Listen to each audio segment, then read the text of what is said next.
Hello, this is Mel Thompson, and this is a podcast and a series of podcasts about political risk.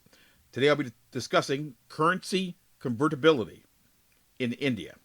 A month ago, Indian Prime Minister Narendra Modi decided that his government should institute a policy to withdraw 500 and 1,000 rupee banknotes from circulation. The reason given was that it was a necessary step in cracking down on corruption and counterfeit currency. What is concerning is not how we arrived at this point or the reason that we arrived at this point, but the method that was used that was so abrupt and unannounced that it created a true political risk for those people who were certainly relying upon using the 500 and 1,000 rupee banknotes. In essence, it caught many people, including foreign direct investors and foreign companies conducting commerce in India, by surprise.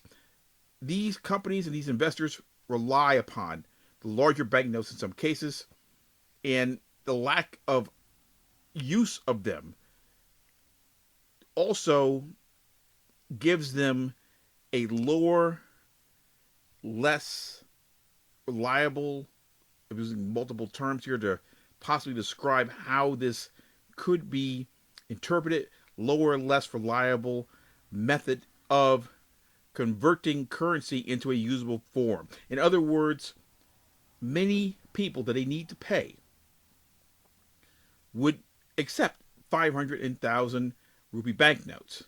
Without them, they may or may not be able to conduct the same type of business with the same people, the people they relied upon to move their projects and their business forward in India.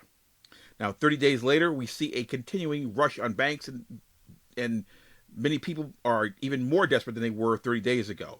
A slowing down of currency, convertibility, and by extension, an increase in cost associated with FDI and business projects is an acceptable thing in the mind of the Modi government when you're exchanging that for cracking down on corruption.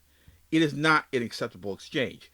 It is a horrible way to have gone about this because it was abrupt and it was unexpected and it caught investors and companies by surprise.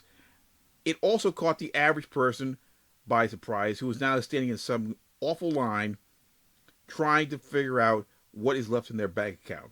When things are done without any explanation abruptly, or the explanation makes sense but it's done abruptly, that is a true political risk, particularly when it comes from the government and only when it comes from the government. When it comes from a private contractor or a private firm, that's not a political risk. That is something that a business or a vendor or an individual has done to you. But when the government decides it's going to change the rules of the game like that, just like that, that is a political risk. The political risk is called uncertainty. And now uncertainty is something that's hovering over the entire Indian economy. Now, you might think, well, this can't be that bad because you're only talking about 500,000 rupee banknotes, and how could this totally impact the overall economy? Very easily. India is a cash-based transaction paradise.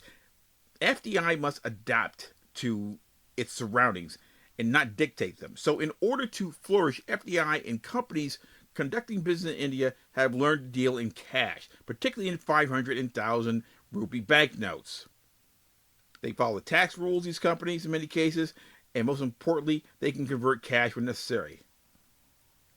All we knew about how to conduct business in India in cash is now out the window. It's gone. The economy, in many cases, is grinding to a halt. Consumers are now inflicted with the uncertainty of what tomorrow may bring, and therefore the contagion has begun to spread into vendor business relationships, and there is no particularly reliable source of usable money. We now see the trucking industry slowing down, and we see that there are problems in agricultural industries, particularly when it comes to the purchase of seeds. And you add all this on top of the fact that the fishing industry is starting to collapse because of the same type of lack of availability of 500 and 1,000 rupee banknotes. Shock therapy is pretty good when it is done on nations and people that really need to be snapped out of a trance or snap back into a certain state of sanity. The Indian people were perfectly fine with these 500,000 rupee banknotes. I understand there was corruption involved. I understand there's a lot of things going on in India that are not exactly above board, but you can't just abruptly change the rules of the game when it comes to convertibility of currency without harming the economy overall, because you're harming the foreign direct investors. FDI, foreign direct investment, you're harming. You're harming the companies that are in there employing these people. You're harming the entire economy that is based upon cash and converting these banknotes. Now these banknotes are gone, and now people are worried. They're rushing on they got to rush going to the banks. There's less reliability as far as other forms of currency, and now you're having problems in multiple industries. This was a huge mistake by the Modi government, and one they're going to regret for a long time. The Indian people are aware of how to conduct a thriving cash-based economy, and now the Indian government is seeing that their intervention, for lack of a better term, is probably going to be a long-term problem for them. Long-term in the fact that multiple markets are never going to trust them again. This will not go away as a fear. As a fear down the road, as a fear 6 months from now, 2 months from now, 3 years from now. Is it instructive of what the conduct of the Indian government is going to be doing under Modi or future governments? No. But it is certain that it will be remembered as a political risk that caused a lot of problems, that came out of nowhere and blindsided a lot of people. And because of that, the government of India will always be suspect in the minds of foreign direct investors and companies when it comes to currency convertibility. This has been Mel Thompson.